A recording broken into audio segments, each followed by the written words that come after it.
নমস্কার বন্ধুরা, কেমন আছো সবাই? আশা করি সবাই খুব ভালো আছো। আমি ফিরে এলাম আর একটা নতুন ভিডিও নিয়ে। কিছুদিন আগে আমি বাবুঘাটে গিয়েছিলাম গঙ্গা আরতি দেখতে। এই প্রথম আমি বাবুঘাটে গেলাম গঙ্গা আরতি দেখতে। সেই সব অনুভূতি আমি এই ভিডিওর মাধ্যমে তোমাদের সাথে শেয়ার করব। চলো ভিডিওটা শুরু করা যাক।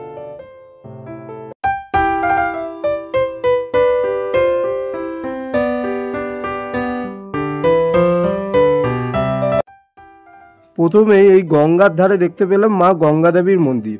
মা গঙ্গার আশীর্বাদ নিয়ে ভিডিওটা আমি শুরু করছি। মা গঙ্গার মন্দিরটা খুব সুন্দরভাবে পরিষ্কার করা হচ্ছিল, কারণ খানিকক্ষণ বাদেই এই মন্দিরে পুজো শুরু হবে এবং গঙ্গা আরতি শুরু হবে।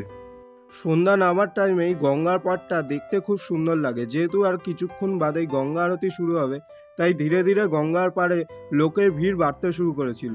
এই সামনে যেই সিমেন্টের চাতালটা রয়েছে, এই চাতালটার সামনে দেখলাম একটা বড় করে আলপনা দেওয়া হয়েছে, যেটা দেখতে অপূর্ব লাগছিল। এই বছর দুর্গাপুজো, কালী পুজো বা এই কিছুদিন আগে সরস্বতী পুজো গেল, সেই সব প্যান্ডেলেই আমি দেখেছিলাম এই ধরনের আলপনা দেওয়া আছে, যেটা দেখতে সত্যি অপূর্ব লাগে। বিভিন্ন প্যান্ডেলের সামনে যেরকম রাস্তাটায় আলপনা দিয়ে সাজানো হয়েছিল, এইখানটা দেখলাম বেশ বড় মাপের একটা আলপনা দেওয়া আছে, যেটা দেখতে সত্যি অপূর্ব লাগছিল।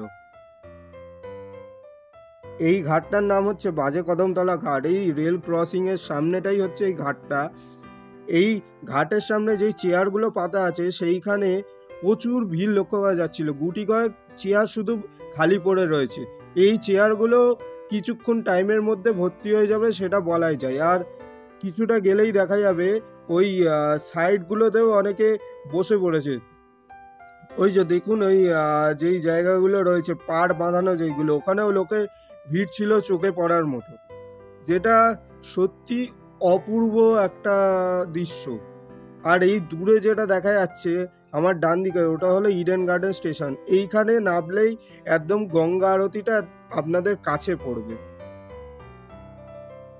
যেহেতু আর খানিকক্ষণের মধ্যেই গঙ্গা আরতি শুরু হবে, তাই জন্য তার প্রস্তুতি পর্ব চলছে। পঞ্চপ্রদীপ, ধুনুচি এবং কর্পূরদানিগুলো ধীরে ধীরে সাজিয়ে তোলা হচ্ছে। এটা হলো গঙ্গা আরতির প্রাথমিক পর্যায়।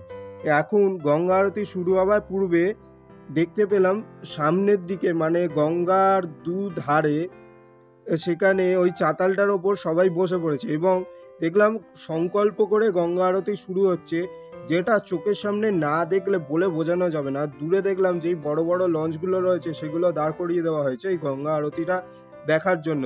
এই লঞ্চের মধ্যে যেই লাইটগুলো জ্বলছিল, দূর থেকে দেখতে অপূর্ব লাগছিল। এই গঙ্গা আরতিটা সত্যি একটা অসাধারণ। এটা যারা না দেখবে তারা বুঝতে পারবে না।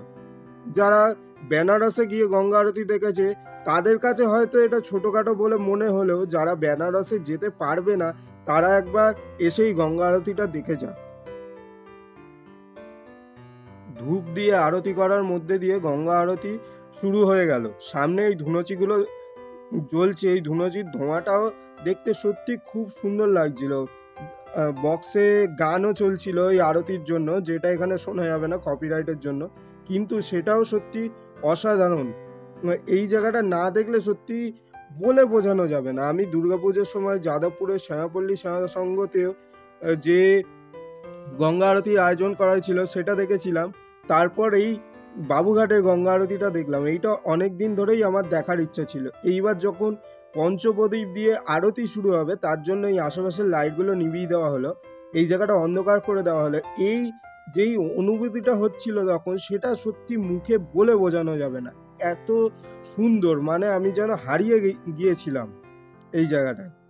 মানে এতটাই সুন্দর লাগছিল সত্যি, মানে এইগুলো বলে বোঝানো যাবে না। যারা না সামনাসামনি এসে দেখবে, তারা এগুলো শুনে বিশ্বাস করতে পারবে না। এই যেই টাইমটা এইগুলো ঘটছিল, এই সময়টা সত্যি মনে রাখার মতো।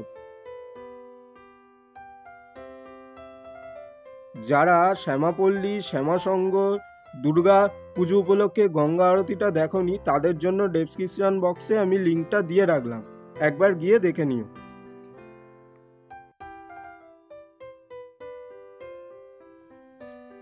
প্রত্যেক দিন সন্ধ্যে 6:30 থেকে 7:30 পর্যন্ত এই গঙ্গা আরতি আয়োজন করা হয়, যেটা দেখতে প্রচুর মানুষের সমাগম ঘটে।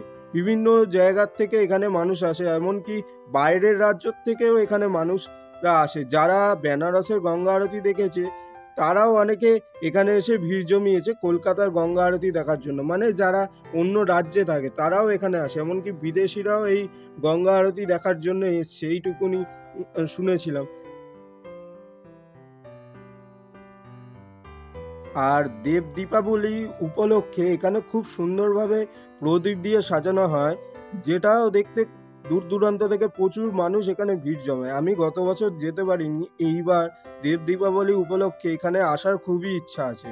যারা যারা এই গঙ্গা আরতি দেখতে বসেছিল তারা সত্যি যেন কোথায় হারিয়ে গিয়েছিল। মানে এই গঙ্গা আরতি দেখার জন্য অনেকে দূর দূরান্ত থেকে এসছে, অনেক বয়স্করাও এসছে। তারা বলছে এত সুন্দর লেগেছে এই গঙ্গা আরতিটা, আমরা বারবার আসবো, অনেকেই বলছিল।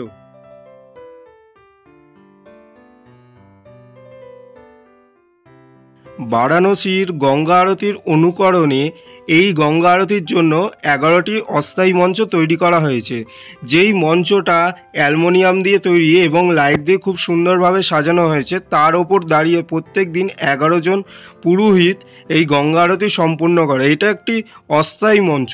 এইটা গঙ্গা আরতি যখন হয় না তখন এইগুলো সরিয়ে রাখা হয়, বিশেষ করে দুর্গাপুজোর সময় এইগুলোকে সরিয়ে দেওয়া হয়, কারণ দুর্গাপুজোর, কালী পুজো এবং বিভিন্ন পুজোর ভাসানের সময় এগুলো সরিয়ে দেওয়া হয়। এই বাজে কদমতলা ঘাটে বিভিন্ন পুজোর ভাসান উপলক্ষে প্রচুর ভিড় লক্ষ্য করা যায়, তখন এই গঙ্গা আরতি বন্ধ থাকে। 2023 সালের 2 মার্চ অর্থাৎ ঠিক 1 বছর আগেই গঙ্গা আরতির শুভ সূচনা হয়েছিল। হাওড়া এবং কলকাতা এই দুই জেলার মানুষের কাছে এই গঙ্গা আরতি অন্যতম একটি দর্শনীয় জিনিস। পূর্বে নিমতলা ঘাট এবং মিলেনিয়াম পার্কের কাছে এই আরতির জন্য স্থান দেখা হলেও পরবর্তীকালে এই ঘাটটিকে গঙ্গা আরতির জন্য উপযুক্ত বলে স্বীকৃতি দেওয়া হয়। এতে গঙ্গা পাড়ের সৌন্দর্য যে বহুগুণে বৃদ্ধি পেয়েছে সেটা বলাই বাহুল্য।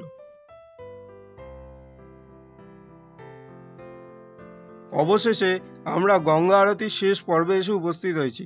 এই 1 ঘন্টার সময় যে কখন কেটে গেল সত্যি বুঝে উঠতে পারলাম না। এত সুন্দর লাগছিল এই গঙ্গা আরতি, এইটা দেখতে দেখতেই এই ঘন্টাখানেক সময় কেটে গেল। তাছাড়া এই আরতিটা দেখতে সত্যি অপূর্ব লাগছিল। যারা না সামনাসামনি দেখবে তারা সত্যি এটা বুঝতে পারবে না, তাদের মুখে বলে বোঝানো খুবই কঠিন। বিভিন্ন জিনিস দিয়ে যে এত সুন্দরভাবে আরতি করা যায় সেটা না দেখলে বোঝা যাবে না।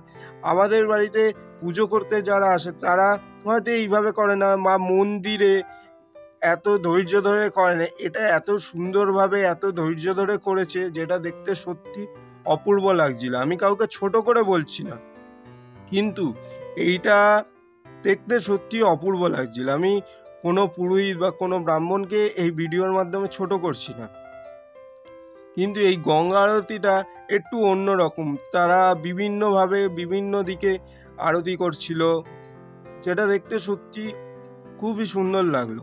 এটা দেখতে দেখতে যে কখন সময় কেটে গেল সত্যি বলে বোঝানো যাবে না, সত্যি বুঝতে পারলাম না, এটাই হলো কথা। এই গঙ্গা আরতির সময় উলুধ্বনি, ঘণ্টার ধ্বনি, শঙ্কর ধ্বনি ছাড়া আর আশেপাশে যেন কিছুই শুনতে পাচ্ছিলাম না। যেমন ট্রেন যাচ্ছিল বা জাহাজের আওয়াজ বা আশেপাশে মানুষের কথা বলা, সেই সব যেন কানে ঢুকছিল না।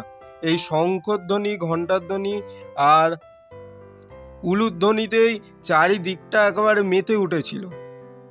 সত্যি একটা অপূর্ব লাগছিল এই দৃশ্যটা দেখতে। যারা এখনো কলকাতার গঙ্গা আরতি দেখতে আসেনি তারা অবশ্যই একবার গঙ্গা আরতিটা দেখেছো। ভিডিওটা কেমন লাগলো অবশ্যই কমেন্ট বক্সে কমেন্ট করে জানিও। দেখা হচ্ছে আবার পরবর্তী ভিডিওতে। ধন্যবাদ।